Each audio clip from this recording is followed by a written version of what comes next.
I accept that. It's what the left don't do. The left don't tolerate the right. We tolerate the left and argue our point. They just come for us in more ways than I'm allowed to say on YouTube, but you know exactly what I mean, and I'm sure you can think of at least one or two very devastating incidences of that in the last couple of years. Hello, it's me, Paul Cox, and today I want to talk to you about the Overton Window. Now, this is part of my This Is series, where I explain the words, terminologies, organisations, things that are common parlance within the political debate and the culture war today. Things that get mentioned all the time that if you're anything like me, you wonder what they really mean. And by understanding them, we can use them ourselves to help articulate what we are thinking. Today, I want to talk to you about the Overton Window. Now, if you don't know what that is, the Overton Window is a concept from political science that describes the range of ideas considered acceptable or mainstream in public discourse at any given time. Ideas inside the window can be openly discussed by politicians without major backlash. Ideas outside it are seen as too extreme, radical, or unthinkable. The term is named after Joseph P. Overton, who worked at the Mackinac Center for Public Policy in the United States of America. So how does the Overton Window work? Well, imagine a spectrum of ideas: unthinkable, radical, acceptable, sensible, popular, policy. So from unthinkable to policy. The window sits over the middle of that spectrum. Politicians typically stay within the window to remain electable. However, activists, media figures, and cultural shifts can move the window over time, making once radical ideas seem normal or vice versa. So how has the Overton Window shifted in the last 10 years or so? There's no single, universal, measurable shift per se. The window has moved differently depending on the country and the issue, but several broad patterns stand out, especially in Western democracies like the UK, the one in which I sit and live, and the majority of you do too. But I know that people here are from the US and from Australia too, and Canada. Welcome. Hey. In places like the United States and the United Kingdom, the window has widened and fragmented. Ideas that were once fringe, or both left and right, are now openly debated. Political discourse has become less centred and more divided into competing realities. Isn't that the truth? The rise of populism and nationalism. Events like Brexit. Remember that? 10 years ago. Feels like it was just yesterday. The election of Donald Trump, for instance, good old Donald, Daddy, as I like to call him, helped shift the window toward stronger anti-globalization rhetoric, tougher immigration policies, I'm not seeing them, and skepticism of traditional institutions. These positions moved from fringe to mainstream in many contexts. There's been rapid shifts on social and cultural issues. Some ideas moved into the window. Greater visibility and acceptance of LGBTQ plus rights. Conversations about systematic racism. E.g. after George Floyd protests. Mental health awareness. Obviously, these are very much of the left. At the same time, backlash movements also gained visibility, meaning both progressive and counter-progressive ideas became more mainstream, which is where people like me came from, really, essentially. Channels like GB News came from, because though I've mentioned a couple of things there, I think, and so do you, I'm sure, that there has been a tendency to lean just one way on a lot of these subjects. And the influence of social media. Platforms like X, TikTok and YouTube, Facebook, everywhere you can imagine, have accelerated how quickly ideas move into public awareness, amplified extreme or emotionally charged viewpoints, created echo chambers that shift windows differently for different groups. So instead of one shared Overton window, we now often have multiple overlapping windows. I, for instance, will talk about the Overton window when I'm talking about subjects of the day, where we can talk more openly about immigration, illegal immigration, how multiculturalism is not helping us in any way, shape or form. I will say something like, well, the Overton window has shifted to allow us to talk about this. But as I've just pointed out, it's also shifted the other way, so those on the far left can have these ultra progressive views where there are no longer borders, for instance, and every grapist and SA in the world can come here and receive benefits. See previous videos. The normalisation of previously taboo discourse. Topics that were once avoided in mainstream politics, such as open criticisms of democratic institutions, conspiracy-adjacent narratives, more radical economic proposals, both socialist and libertarian, are now more commonly discussed in public forums. This is why I'm talking about the splitting, not just the widening, the splitting of the Overton windows. And we see that manifest in the UK with the two most popular parties. As it stands, Nigel Farage's Reform and Zach Polanski's Green Party, both totally polarising views, totally separated by ideology. I would argue that Nigel Farage is coming from a Thatcherite, conservative, popular background where traditions, hierarchy, the norm, science, biology, self-preservation, good economy come into play, and Zach Polanski is mental, utterly mental, stark, raving mad, where he will literally open the borders because he doesn't believe in them and give every single illegal immigrant status to stay in the country immediately and a handout of a minimum of £1,600 per month with no requirement to start working immediately. That, to me, as I've already said, is flipping bonkers.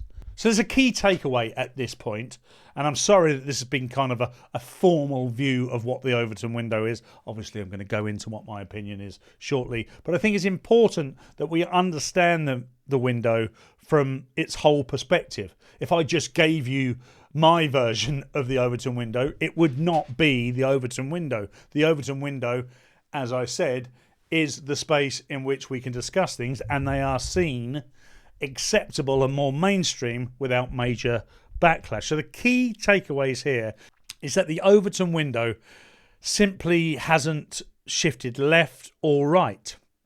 It's expanded. More ideas considered discussable, fragmented, different groups accepting different realities, and it's accelerated. The ideas move faster than before. So in short, the last decade has made more political discourse less stable, more dynamic, and more contested than in previous periods. So I've said there that things have shifted and it's fragmented in some way. I think it's true to say that it's become more confrontational and more norm-breaking in terms of political rhetoric. What's changed is there seems to be more sort of open insults and personal attacks. Inflammatory language from politicians is much more common. Though I believe, is my personal opinion, particularly from the right's perspective, has been necessary to capture the attention. I believe the left have gone progressively further and further and further left, never satisfying themselves. This insatiable need for progress implied to us all. We don't all agree with it, so there's been some pushback. This is where the idea of wrong and right thinking and thought police come into fruition. Please see my previous video on that in the This Is series also. But public distrust of institutions like media and courts and elections is expressed much more bluntly now. We look at the way things have run, the convention, as I'll often refer it to, and say, is this working? Have these institutions worked? Are they working for us now? The way society is fragmenting, does this help us in any way? I would argue not. And people are starting to notice, of course. So the catalysts include things like Donald Trump and, of course, Brexit. Two things that essentially happened in the same period of time, even though it may seem a distant memory to some. 2016 saw the election of Donald Trump in his first term as US president, and also in the June of that year, previous to the November of Donald Trump's election, we saw the UK vote by 51% to 49% to leave the European Union. The political bloc across the European political environment, not Europe. You can still like Europe and hate the EU. I stand by that. I'm someone who actually, in 2016, voted to remain. I was not as much part of the political discourse or interested in the same way as I was at that time. My whole time was spent in London. I was surrounded by what we would now call woke progressives. I didn't really know. I quite liked the things to stay the same. I didn't want too much change, and everybody I spoke to said it would be dangerous. What changed my mind is nothing to do with politics. It was watching how political leaders that lost a democratic vote reacted to that democratic vote. Once I looked at that, and as someone who voted to remain, I thought, well, hang on a minute, I've accepted it immediately. I thought this was democracy. I thought we all went to the ballot box and we just ticked either leave or remain. I ticked remain at the time. The next day I woke up quite shocked and thought, crikey, this is going to be interesting. And then just moved on with the world because I thought, do you know what? I'm going to learn about what this means. But in that time frame and within the process of those things happening, I watched endlessly left-wing, Ramoning type politicians and all of their sheep berate the Brexiteers, calling them stupid thugs, the deplorables of the UK. And I thought, well, hang on a minute. Well, I know that's not true. I know people that were incredibly intelligent that voted for Brexit. I know people that were very well read, had studied forever. In fact, what confused me more than anything is many of the big players on the Remain side that were most vocal at that point, which was the left-leaning Labour Party, were all anti-EU up until 2016. You take Jeremy Corbyn, for instance. He was the biggest Brexiteer for the longest amount of time. If you don't know that, go and have a quick cursory Google search of Jeremy Corbyn's view on the European Union. It will blow your mind. And it wasn't until 2015, 2016, when that vote happened, that he all of a sudden became this Europhile, which was, if I'm honest, a light bulb moment for me. I thought, hang on a minute here. If the people voted that way, yet the politicians could try their absolute damnedest to try and change things, what's the point of a democratic vote? And who is in charge of the country? Because it didn't feel like it was the Prime Minister of the time. It felt like there was this blob that made decisions on behalf of us all and told us what we should think and say. That turned out to be the civil service, as we know, entirely indoctrinated in left-wing politics, which was something I'd never considered before 2016, but obviously is now a big part of everything I consider when I'm talking about UK politics. Anyway, before Brexit, this tone was considered unprofessional or disqualifying. So if people spoke out and talked in sort of personal terms or emotional terms, that was kind of seen as unparliamentary. Now it's often seen as authentic by supporters. So if someone like me comes out and talks truly from the heart and what I think, and not on behalf of people, but to like-minded people, that's considered as authentic now, as right it should do, to my mind. However, previous to that, this kind of very political correct way of going about things meant that that was all seen as a little bit gauche. There is a stronger anti-immigration and more nationalist positions that have set foot in the UK now. So calls for stricter border controls, reduced immigration, or prioritising national identity are more openly voiced. Policies once considered too harsh are now debated in mainstream politics. Now, that's not by accident, by the way. Overnight, people didn't just go, I'm now right-wing and I don't like immigration. Many of us, and I'm in my mid to late 40s, 46 to be exact, I remember a time, now slightly with rose-tinted glasses, I'm sure, the halcyon days of the 80s and 90s, where, of course, there were problems. Racial problems. Great big riots going on in some cases. But it felt like we had a ratio. It felt like we had a ratio that worked. What's happened since essentially Blairism of 1997 and onwards, Cameron and Boris's wave, by the way, incredibly destructive. I think I'm going to make a video on this is Boris's wave, because if you don't fully understand that, it's incredibly destructive and happened as a result and enabled by Brexit. The complete opposite of Brexit, the betrayal of Brexit, if you will. And having people come in illegally and having groups of people supporting that and then seeing the impact of that on nearly every institution and structure, education, health, etc. across the UK has made a lot of people sit up and go, this is not right. And instead of doing anything about it, what people have done is change the way, or try to change the way we think and the things that we say, so that we are unable to criticise it. And there is a crime now for noticing, which I've discussed also. But the Overton window widening and fragmenting has allowed the conversations to take place, which is brilliant, absolutely brilliant. Who knows where this widening and fragmentation will settle? Who knows what's going to happen after this Labour government? Who knows what's going to happen when Keir Starmer goes?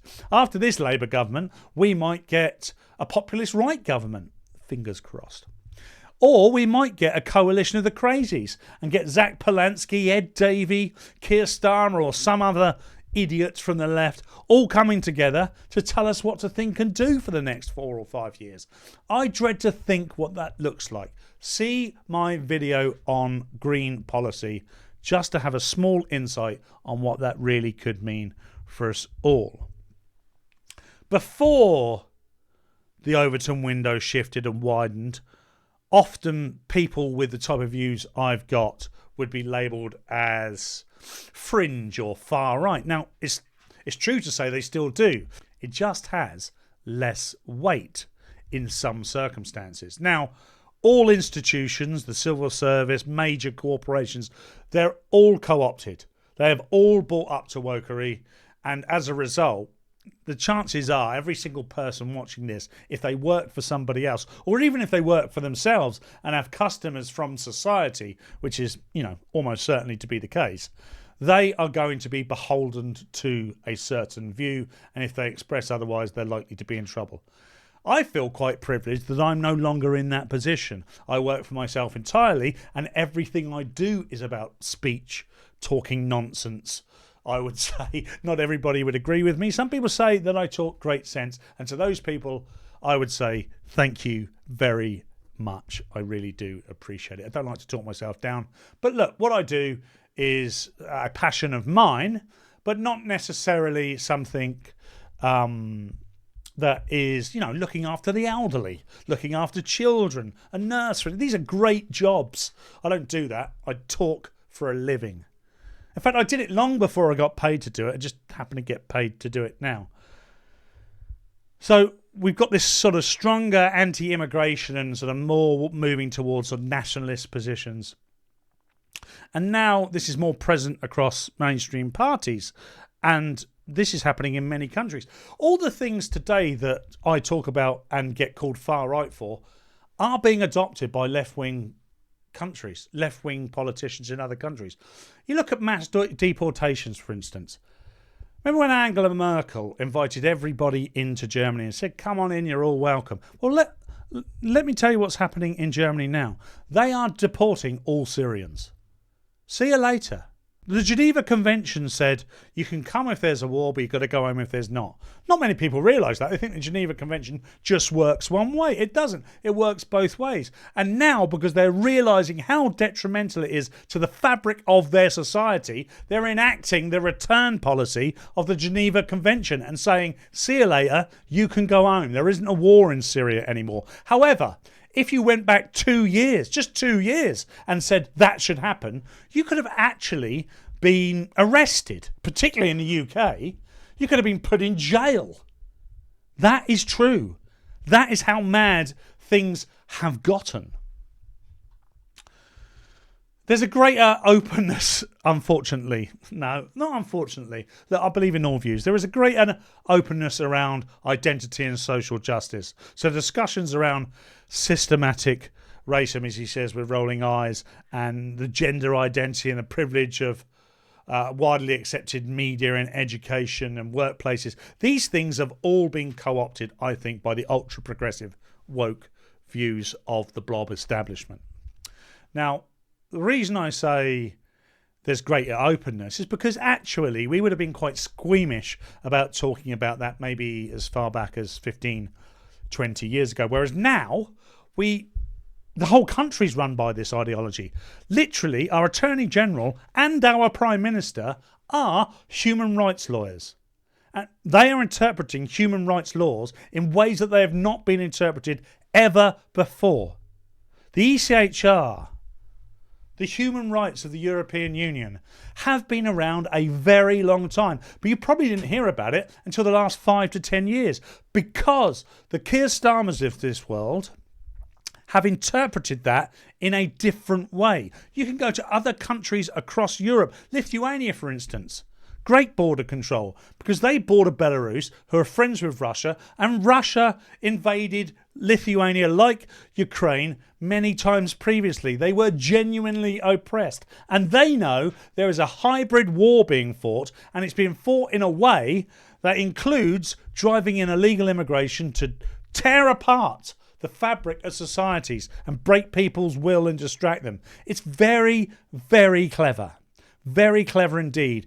But unfortunately, there are a bunch of absolutely useful idiots that help support this. And, you know, the people that would really do us harm in this world, they know it. They absolutely know it, and they use it against us. And to be honest, if you were in their position, you'd do the same. If you looked across at the UK from Russia and saw just how weak so many people have become here, or how those very weak people have been allowed such a very loud voice and nearly all of the power across our institutions, you would think, do you know what? Give them another 10 years and they'll fight themselves into a pit of depression, and we'll probably be able to take them on. Talking openly about mental health. Well, some might say these videos are about the state of my mental health. No, actually, I feel as mentally healthy as I have done in many, many years. Now, I, like many men, have suffered with mental health. I say men deliberately there, by the way. I'm sorry, ladies. You guys have been discussing this forever. Men don't discuss this stuff, and they still don't now very well. I don't want to discuss it all the time. I spoke to a friend recently who I knew was struggling. I basically started the conversation by saying, I know you're struggling. Talk to me about it if you want to. Don't talk to me about it if you don't. Because I don't want that man to feel pressure to talk to me. But that's the state of things today. Public figures and ordinary people discuss anxiety, depression, and therapy. I've had therapy. I've talked about therapy on the Dixon Cox Go Mental podcast several times. It's not for wallies, you know. I found it very useful. You might too. I'm not telling you what to do. Do what you bloody like. Employers and schools now treat mental health as a legitimate topic. Now, on the face of it, most of this stuff's very good. I don't really have an issue with this whatsoever. However, it kind of feeds into the way the left want to control things, to my mind. Take schools, for instance. My daughter's now doing her A-levels, but that means that she's gone through senior school. Every single learning aid given to her from the media at her school was related to either the BBC or the Guardian newspaper. If you, during your formative teenage years, only watch the BBC and read the Guardian newspaper, you get the Gen Z society that you deserve. You get what you're seeing today. It is by no mistake. It's completely contrived that way. Controlled outputs. We talked about the Fabian Society. Another video. Go check it out. Slowly, catchy monkey, make the change. It might take 30 years, but this will eventually come to fruition and they will get what they are planning. Unfortunately, we don't coalesce on the Conservative right. We just don't coalesce. You can see that between the Tories and Reform, and even more so between Reform and Restore.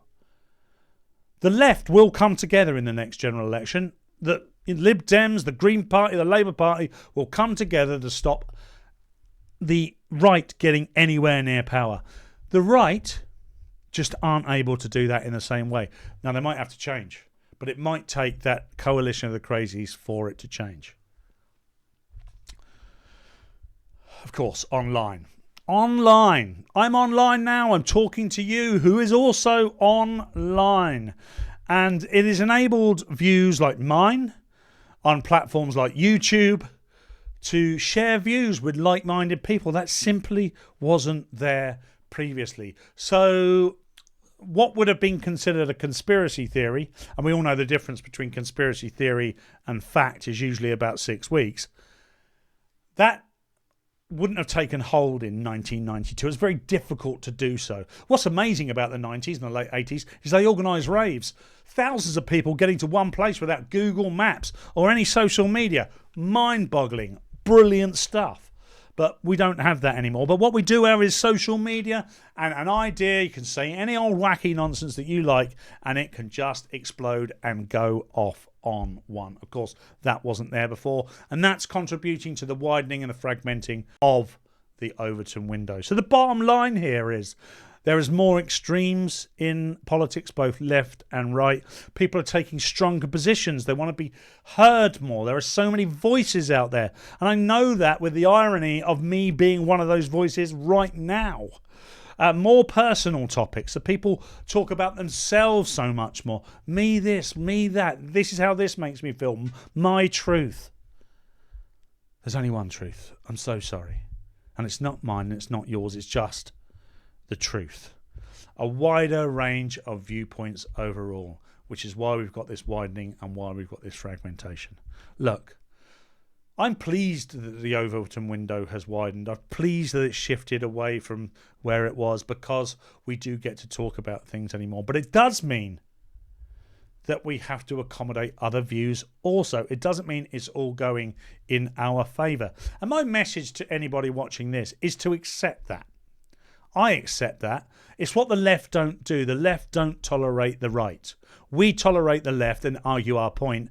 They just come for us in more ways than I'm allowed to say on YouTube. But you know exactly what I mean. And I'm sure you can think of at least one or two very devastating incidences of that in the last couple of years. And that's not to say it hasn't happened right to left. It has, just nowhere near as many times or as deadly as it has left to right, particularly since the widening of this Overton window. Hopefully this has given you a view into and through the Overton window that you didn't have previously, or if you already knew, you've enjoyed it all the same. If you want to see more stuff like this, like, subscribe, share, press the bell so you get notified every time I create a video. You can follow me at Paul Cox Comedy on all forms of social media. But until next time, my very good friends, please keep it